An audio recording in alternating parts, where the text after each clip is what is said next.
Ayun, titingnan muna uli natin kung may huli na yung ating bitag sa bayawak.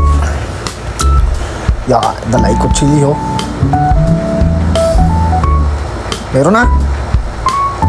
Tingnan mo muna. Bago mo sabihin meron. Ikaw may dala agad sa ako. Ang gagaling din ng mga ariyaw. Tuwan-tuwa na naman. Tapos patatakasin lang. Yan. Laging nakatawa. Siya. Inatulog muna. Mga kinakain ng bayawak na yan. Yung mga alpas na risil. Silip. Ano? May hulay? Tingnan. Pagdali ng mga itaw. Sa tingin kayo may huli na. Hindi, may huli na yan. Sinabi na kanina.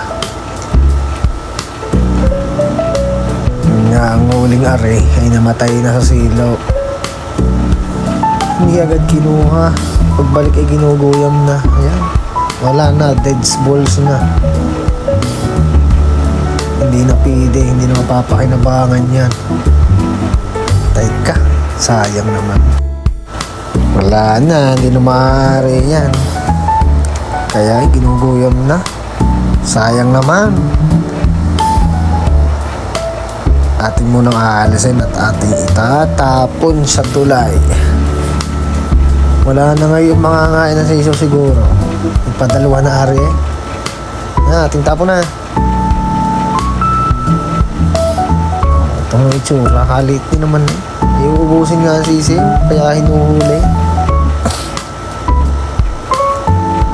Yan. Ating itatapo na. Yan ang sako, di nilalagay sa sako.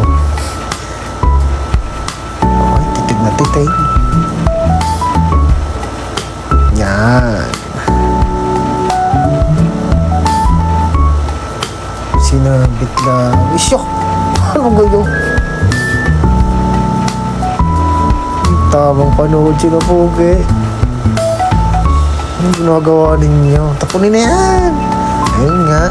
Siya, magluluto na lang tayo ng ibang pulutan. Manok. Mag-aadobo na lang tayo ng manok. Ayan. Nagayat ang sibuyas, sasaw na natin ang manok.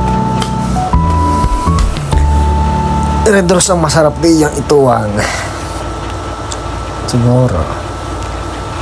Lagyan mo ng madaming sili. Madami. Sarap na yun. Tamang-tama. Biisaw yan. Pulutan yung spaghetti. Tsaka goto. Ayun, ang manok. Yun, ang Red Horse. Saka, parang kayo, babarik. Babarik na lang. Patayin nga ang itsura. Lasing na eh.